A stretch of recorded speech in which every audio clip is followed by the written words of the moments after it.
So you should be able to see a welcome slide, and on that slide is a sort of dual title. We've got AI in Education, How Evidence-Based are the DfE's New Support Materials, DfE there being shorthand for Department for Education in England, and AI being an acronym we use, which stands for Artificial Intelligence, but actually often we use it for all sorts of manner of things, including generative AI, large language models, LLMs, machine learning, all sorts of things.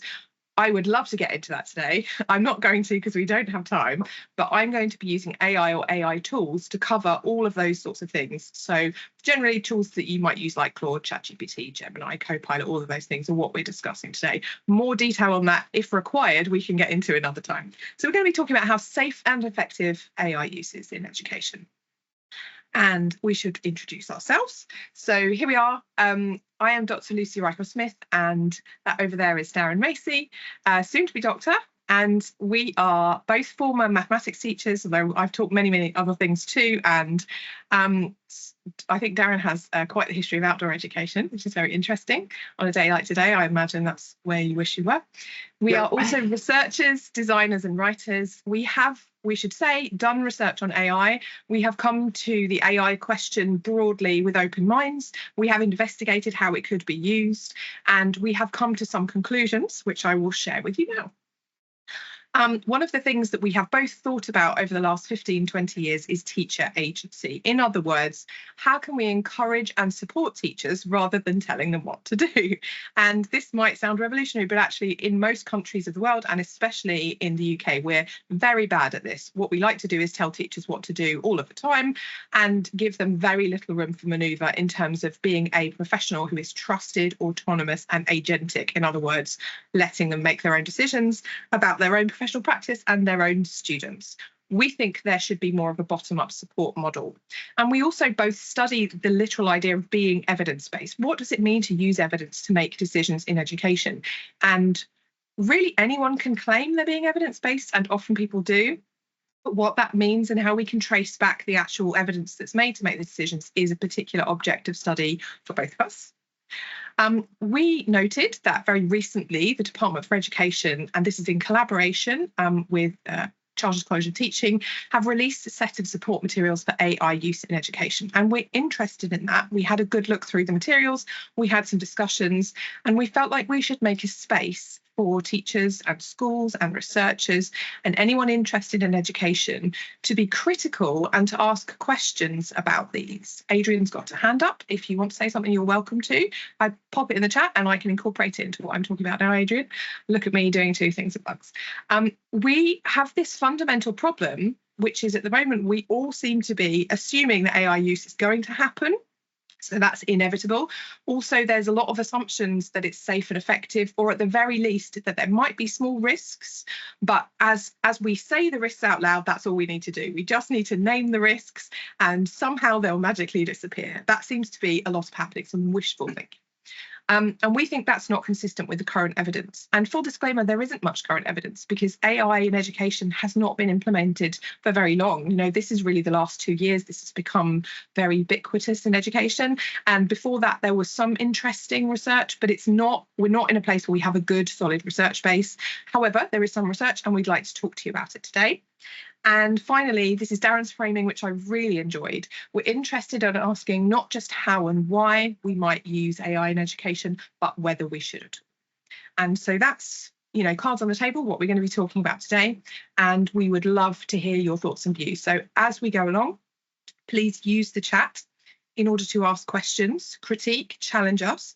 We are recording the session today, but let me try this again. We will not use recordings of you. If you want to ask questions at the end, we'll cut that part so that we can share this with other people who weren't able to be with us today, but we won't include you in it. Okay, and everybody's camera is off by default, so don't worry about that. All right, so my part of this is how effective is AI use? And I wish I had longer than 20 minutes to talk on this because I could talk all day. Darren's is how ethical, and then questions and discussion. That's the plan for the day. But as we said, we'll take questions throughout as we go. So how effective is AI use in education is the question that I was posing. And as I was thinking about this, of course, at what? What's the purpose? What is AI in education supposed to do? And if you look at the Department for Education materials, actually for me, they're quite vague. That's one of the critiques I'm making today. So this particular sentence I find egregious. This is not helpful, okay? If used safely and effectively and with the right infrastructure in place, those are some heavy caveats.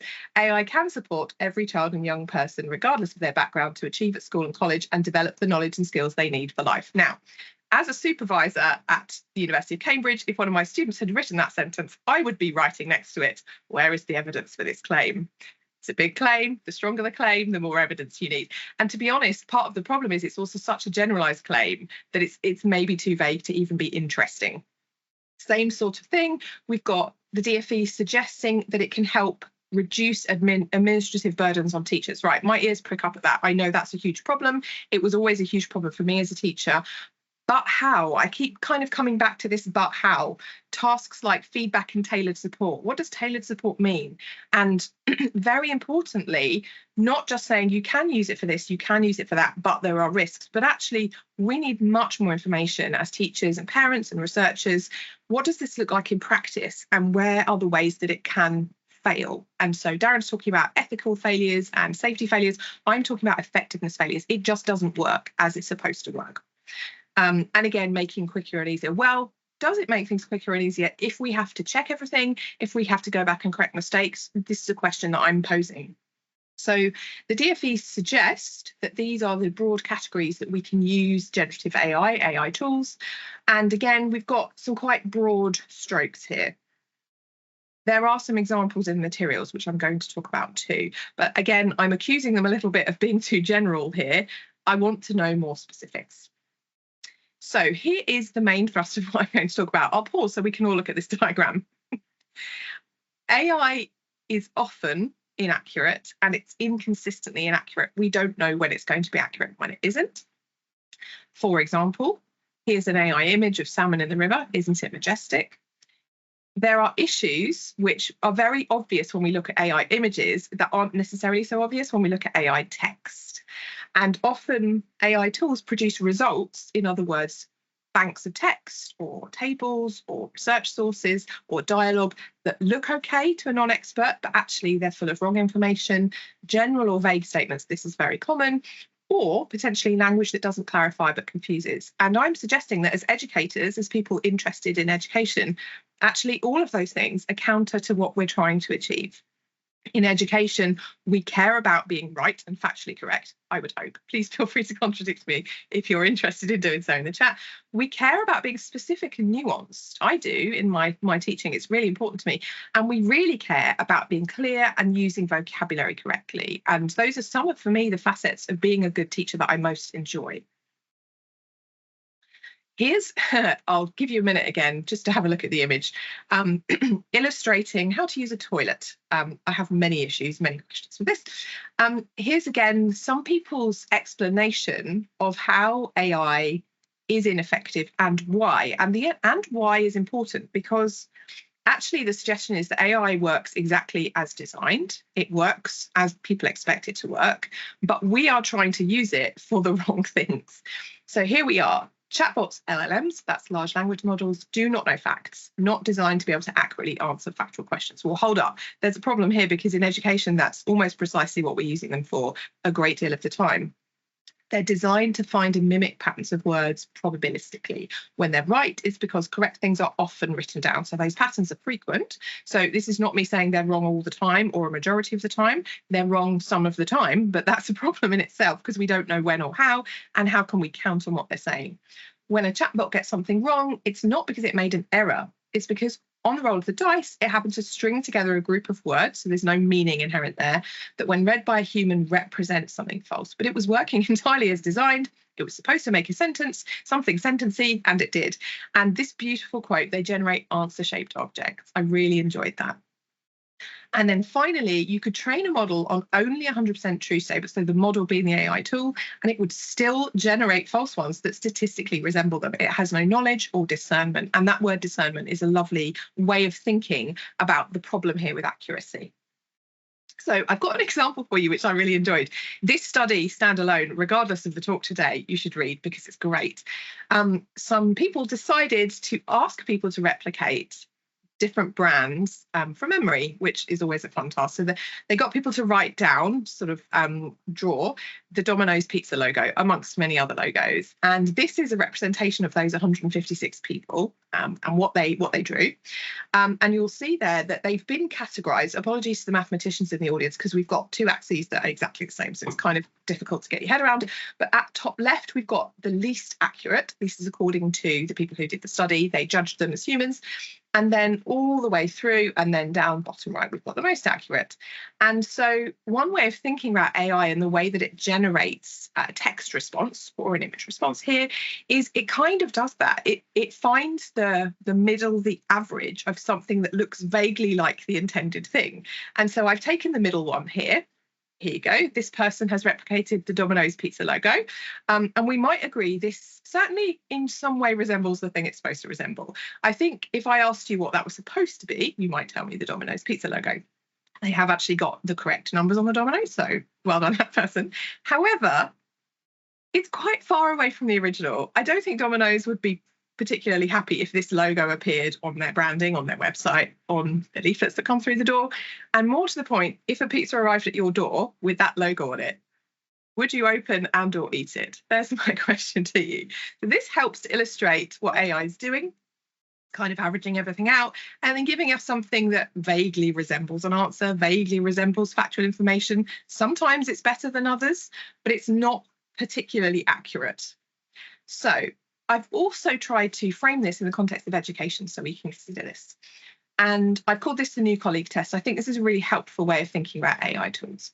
Your head of department comes rushing into your department meeting. Amazing news, everyone. We've got a new member of staff starting in September. This is my favourite when this happens. They don't have one specific job. They're more of a generalist. They're amazing. They're going to help save us so much time. They can help with curriculum and lesson planning, making resources, quizzes and tests, marking homework. I'm listening to that one. And student assessments. They can also do admin. They'll analyse your student data, write letters home, and help with reporting and monitoring. They're incredibly fast and can work very long hours, endlessly patient too. At this point, I'm feeling great as a teacher. This is a godsend. This is the kind of thing that I really need. And when I was running maths department, we did indeed have an admin assistant who did almost all those things, and they were incredible. However, they go on. There is a little issue with their performance. They get things wrong. They have this tendency to sort of make things up, only sometimes. Well, when they're making lesson plans, they might not quite write things that make sense. They might occasionally write the wrong solution to a question in a quiz or assessment. They might make stuff up just a little bit, and then they might argue with you just a tiny bit about it, more on that later, and be convinced that they are right. It's okay. They just need constant human oversight, and they might sometimes be a bit lax with data. So don't give them anything identifiable or to do with the students. And they tend to copy things without reading them. So make sure you check everything they give you just in case. They'll probably get better with time, though, I'm sure. Also, I wouldn't leave them alone with the students. How might you feel about this new colleague from this introduction? Your thoughts welcome in the chat. I think it's a helpful framing because part of the problem with AI tools is they've crept in and crept in and crept in, and we haven't had a chance to sit down and evaluate them very, very clearly in terms of pros and cons, advantages and disadvantages. So I'm just going to talk about a few research papers here. Darren and I have, scoured the research. We've had a good think about what might be useful to talk to you about today. Please be assured that we have read by a factor of hundreds more than we're going to be talking to you about today. But this represents some of the most useful evidence around AI use, in my case, effectiveness. So as I suggested, accuracy is the big problem. So we have this word hallucinate, which is maybe not very helpful because it's sanitizing or maybe trying to make the idea of AI tools misrepresenting information a little easier to swallow. They're lying to you. And in fact, this paper goes further and uses the term, bullshit, which is a scholarly word which suggests there is absolutely no intention to care about the truth in any way. AI tools aren't interested in the truth. How could they be? They can't necessarily assert anything other than convincing lines of text, which I enjoy. And this paper concludes, if we care about accuracy and truth in education, I absolutely think we do. Again, if you have other things to say about that, I'd be willing to hear them. We would not use a tool that infamously makes up sources, right? I don't think we'd use a textbook that makes up sources. I don't think we'd rely on other expertise for people who make up sources. I think just because this happens to be a tool that is exciting, shiny, new, does a hugely wide range of things very quickly, I don't think we should give up the idea that accuracy and truth are important. And then another study here, which suggests, again, accuracy is an issue. Interestingly, AI tools like ChatGPT, poor judge of their own correctness, which is important. And then the kicker for me is that essentially we're saying that teachers should teach students to use other sources. In other words, to check everything that comes out of an AI tool. And you'll note that the DfE materials do talk about this. They're very clear that there's an accuracy issue. They mention that teachers should check absolutely everything out of the AI tool. And my question to you is, if something is producing things that are inaccurate to the extent we have to check every single word, every single line, every single answer, and make sure that they're not misleading us or our students, is that effective? Is it time effective? Is it accuracy effective? Is it better than what we currently do? And your answer might be yes, but with some caveats. Your answer might be no. These are the questions that we're trying to make space to answer and ask at this point. And I did a little bit of a practice. So in the DfE materials, they suggest using the Oak National Academy AI assistant called Ayla, which is a bespoke AI tool just for lesson planning. So I don't want to be accused of just saying, well, all general AI, generative AI tools are too general. We should use things specifically for education. I think that's a really good point. I've tried using them. And here's one example. I asked it to create a lesson on area and perimeter for Key Stage 3 students.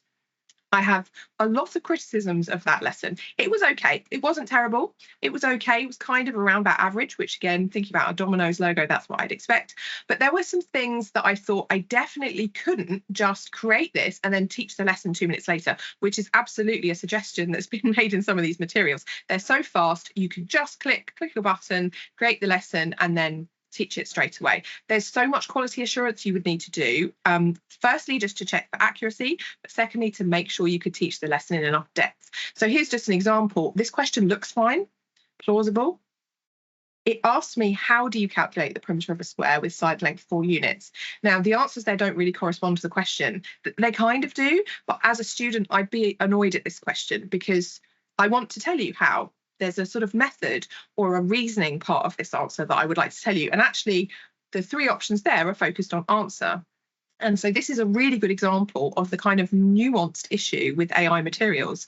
They're not specifically designed, they're not intended to do a really good job of pulling out student learning. And if I was faced with this in my lesson and I hadn't thought about it, all of a sudden I've got to do that thinking kind of on the fly. And we do enough on the fly as teachers. You know, sometimes we don't want to add to that burden in the moment. Here's another example. This is specifically from the materials that the DfE have created to support AI use. And I, again, am using maths examples. Forgive me, but I, like to use maths examples because it's my area of expertise. And the prompt was create a maths problem in the context of the Avengers for 10-year-olds learning fractions. And again, from my expert analysis, and you can absolutely have your own views on this, I think this is an okay problem. I don't think it's terrible. I do think it's annoying that I don't have the solutions. I would have to do the problem. But again, if we want to teach lessons in depth and with understanding, I think we probably have to do the problems most of the time anyway. What I'm thinking about as I'm looking at this is, firstly, it's using a context which is sort of okay, but some students are going to find interesting and some aren't. But secondly, as I read through this, I realise there's only men in this problem. We've only got males doing maths here. And if you've ever heard me talk about maths representation, EDI, one of the things that I really care about is writing good quality maths problems with good representation. And this sort of stuff might not matter on the odd question here and there, but if you're using it frequently and it's becoming embedded in your lesson planning, what happens is you get these kind of unexamined biases where students start to only see males doing maths. They might only see women, if they are represented, being passive. This is all baked in some of these AI tools, and we have to absolutely think carefully about them. And the AI materials, the DfE materials say things like check for biases. What does that mean? How do we do it? These are all really important questions that I think actually have left us kind of in the lurch at this point. And then finally, the last thing I'd like to talk about in terms of accuracy of AI tools is there's some really interesting evidence coming out now about kind of your brain on ChatGPT, your brain as you use an AI tool. And for both students and teachers, there are negative consequences to using AI tools, essentially because they're outsourcing some of their thinking. So here, the researchers have called this a cognitive cost. They literally looked at the brain patterning of students while they were using an AI tool, while they were using a search engine, and while they weren't, in order to write an essay. And they found some interesting things. The way that the students made connections in their brain, the most connections, the most connectivity was observed when they were just writing without any other support. The least was when they were using AI tools. And the researchers also found that the students basically didn't know what they'd written. They struggled to quote their own essays back. They couldn't even recognise their own essays back, which again tells you something about ownership and accountability that Darren's going to mention. But more importantly, are these tools good for teaching and learning? I think we haven't stopped to think about that enough. What is the effect on teaching and learning? And the researchers described the impact of using this AI tool for the students as a likely decrease in learning skills. And there's more papers coming out now which are starting to address this issue of humans essentially falling asleep at the wheel. The more we outsource to tools, if we are not completely switched on, and hey, as humans, why would we be? We're tired, we have other things happening, we're overworked, we're stressed, it's hot. Humans cannot be expected to oversee everything that comes out of an AI tool, partly because we actually haven't been taught to do this from the beginning, but also partly because there's so much and it's so quick. Because we can't do that, what happens a lot of the time is things fall through the cracks and we end up with stuff that's inaccurate, but we also end up basically not doing the work ourselves, which feels great in the moment. And then later on, there's a cost. There's a cost overall to our learning as students and teachers, but there's a cost to the quality of our lessons, which we haven't even begun to think about. And this is the kind of research that Darren and I will be very interested in doing and talking to you about a bit further. So I'm going to pause there and I'm going to pass over to Darren because he's going to talk about safety and ethics. And this is a great slide which illustrates the crossover, because putting effectiveness in one kind of bucket and putting safety and ethics in the other is useful today for us for talking to you, but actually they're really interlinked. So over to you, Darren. Thanks, Lucy. So yes, it's the split between effectiveness and safety is a very artificial split in some ways. So quite a few of the things that I say in this next section will almost inevitably call back to things Lucy said or touch on things that she's already raised. So if we can move the slides on a couple, Lucy, that would be great. So again, what I want to do at the start of this section is just to really kind of pose some questions for you to think about as we go through the later slides and look at some of the things that are said and some of the evidence. And the key one for me is what does it actually mean to use AI safely and ethically? Because it's all through the DfE materials. You know, the words safe and safely come up constantly, and there's a real acknowledgement of genuine risks within those materials. So I don't think we want to sit here and put any sort of message across that we've looked at these materials and think that they don't acknowledge in a very fair and reasonable way and identify some of these risks and things. But then what does it mean to actually use these things safely? And we've added ethically in specifically because I think when it comes to AI, those two things are combined, because as you could see from the previous slide about your brain on ChatGPT, there is the safety for the individual using AI. So the safety for the individual student, the safety for the individual teacher, the safety for the individual school.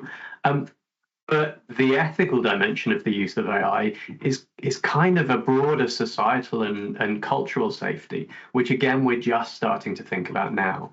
And I think everyone, if you cast your minds back a few years to the advent of social media and the enthusiasm of social media and all the ideas of all the possibilities and the way it was going to connect people, change the way people shared information, democratize the way people interact with each other and all of these kind of things. And now looking back, 10, 15 years at where social media is now, there are some significant harms that have come out of that process that weren't anticipated. And now we can't put the genie back in the bottle. So it's great that we're acknowledging some of these harms, but we also need to think about what happens when the genie doesn't go back in the bottle. In particular, teacher and school safety around accountability. So if everyone does take this guidance and they go away and they try and implement it, and this advice from the DfE, there's a passing then of accountability for dealing with the risks from the DfE to the schools. The schools are told there were risks. The schools were told they had to be careful, they had to be critical, they had to double check everything. And when you've got the thousands and thousands of schools in this country, that the thousands and thousands of teachers and educators producing different materials, interacting with different platforms, something's going to go wrong at some point. Something's going to slip through the cracks. And at that point, who's accountable? Is it the DfE for publishing the guidance? Is it the individual teacher who's done something that's resulted in a harm, that is then held accountable to it? Because it's certainly not going to be the AI tool itself, which is the sort of black box in the system that has no accountability of its own. So yeah, and then the other question, can it ever be ethical and safe when we've already heard from Lucy about how the limits on accuracy of these tools? So the DfE say that there are many positive use cases for generative AI systems. As educators, we must understand the risks, and here we'll explore 5 key areas. And they list some fairly significant risks, again, in a very broad way, as Lucy mentioned earlier with some of the other elements around accuracy. The question I want to pose is, how would you react if this was the main sales pitch for a new tool or resource? Not the afterthought after you've been told all of the amazing benefits and magical things that it can do to save you time, make your life easier, revolutionize teaching and learning. What if this was where they came in with? What if someone said, Texas have come out with a new calculator for the GCSE that the DfE has endorsed, but just be aware, it does get the sums wrong quite a lot of the time. And so when students are using it in their exams, they really need to be checking on another calculator or doing the sums by hand as well, because they can't rely completely on the new calculator. How would you feel if a new series of history textbooks, for the sake of argument, was brought into you and they said, these are great, they're going to be really cheap, much cheaper than the textbooks that are on the market already. Just bear in mind, there's a lot of inaccurate information in these history books, and some of the dates are wrong. They've made up the names of some of the kings.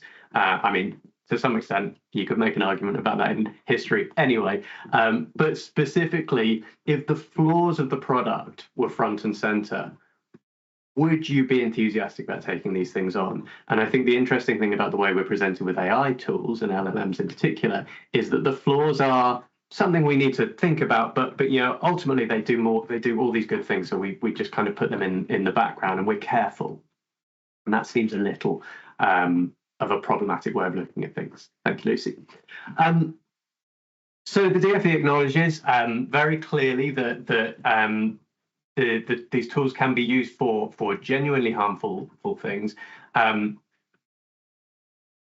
And in particular, this bit at the bottom, it can make it almost impossible to distinguish between a real person and an avatar. And this has the potential to be used for grooming. Now, you can read that statement and think, great, that's the DfE and the guidance acknowledging this real and genuine risk. But really think about that for a moment. As an educator, or as a parent, or as a school, endorsing and using something that has that caveat attached to it.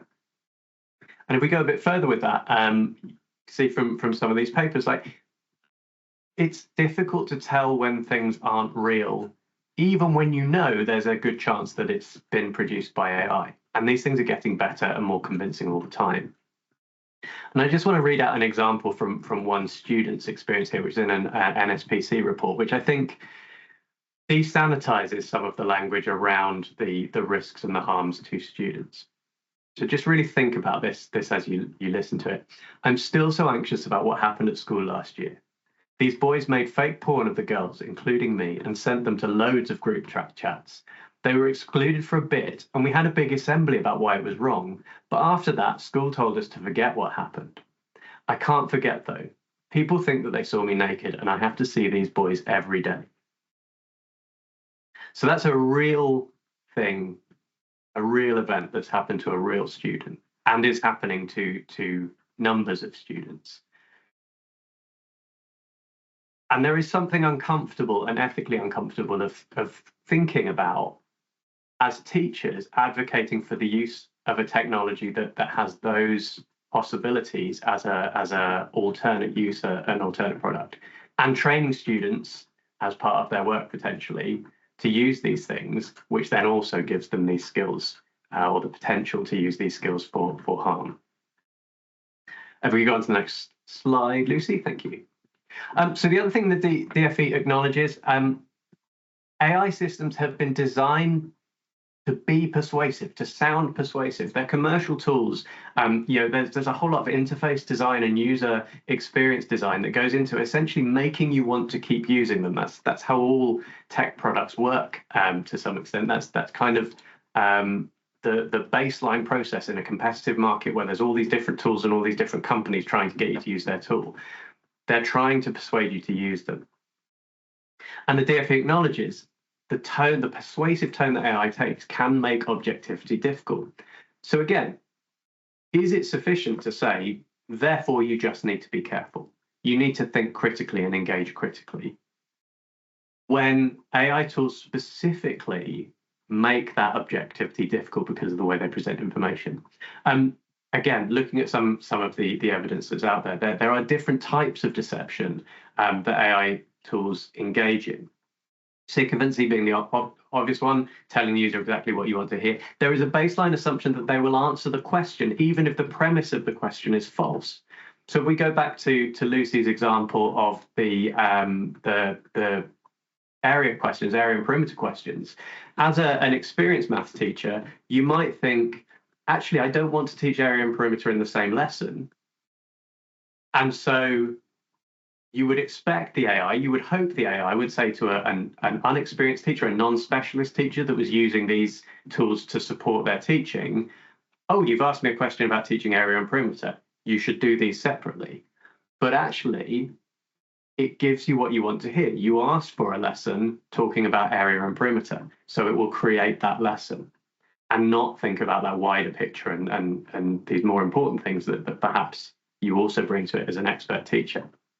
So in terms of the safety for the teacher there, if you're a non-specialist using these tools, how do you have the tool how do you have the tools personally and in terms of your professional knowledge, your pedagogical knowledge, your content knowledge to critically evaluate the outputs?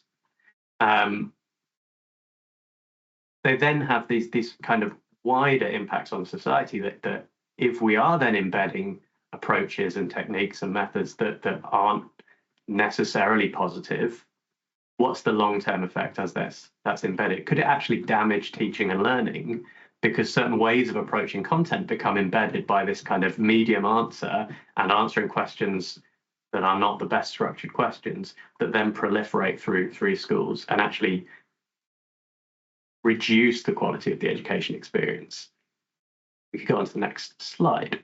I want to give just a quick example of where we had some specific experience of being gaslit by the AI. So we wrote a paper, we published a paper recently that was looking at the way you could use, or could you use AI tools, LLM tools, to summarize research for teachers. And so we prompted the AI to produce a research summary with evidence. And I got a summary. And the slideshow keeps disappearing, Lucy. I've got a lovely water view. That's better. So I got an output with some references summarizing the research. I asked for a full list of the titles of the papers because I just had an author reference. And this is what the AI said in response. So it got caught having made up these references. And it tried to make it out that this was an important teaching moment about academic integrity. So not actually, yeah, I made something up. Now, this is a chance for you, the user, to learn about academic integrity. But if I hadn't asked it this question, I wouldn't have been given that pretend opportunity. It then gave me some references and said, these papers genuinely exist. And needless to say, they did not genuinely exist. And so we went around in circles for a while trying to get this until eventually it said, actually, I can't give you any papers that genuinely exist. Maybe it'd be better if I just give you things that are commonly known without references, which is the exact opposite of a summarizing of research, which is what we were trying to get it to do. So you have to be really careful. Again, the DfE acknowledges bias. And the fact that bias is built into these systems. In particular, bias around gender. There is a certain amount of inbuilt misogyny within these tools that is well documented, and also around people of colour, and the way that it erases or doesn't recognise various minoritized groups. Now, one of the things the DfE says through these materials is that the teachers and schools have to make careful choices about what tools and software they use, and make sure that these are tools that have minimized these biases, have structures in place to resolve them. But as we can see from this example, the companies that make the tools are also making their test statistics. And so these demonstrations of effectiveness and claims to effectiveness are often tested on biased data sets themselves, which artificially potentially then inflate the claims to accuracy. And so how do teachers have the tools and the information to actually do this careful analysis? We could go on to the next one.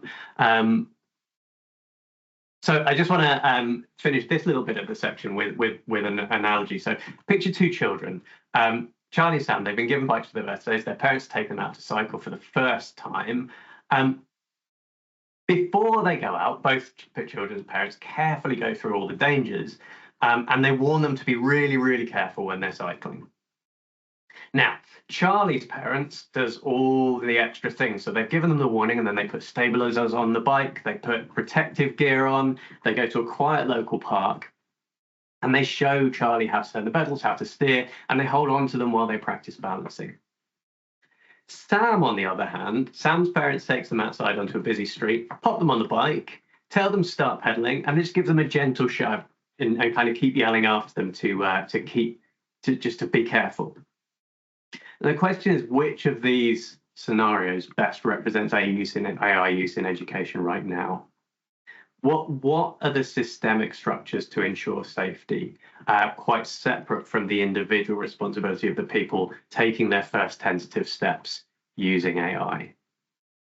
And we'll go on to the next one. So the other thing I wanted to talk about, and I'm going to be very quick on this, is the wider ethical issues of AI. And I think this is really important, particularly in this push to think about the individual safety of use.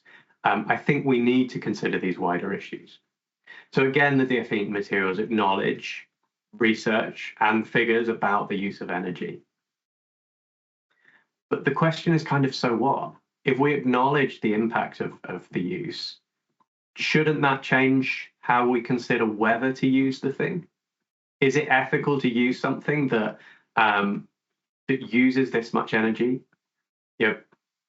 Emissions from data centers doubled between 2017 and 2020, and that was before the kind of emergence of ChatGPT and all the other tools since.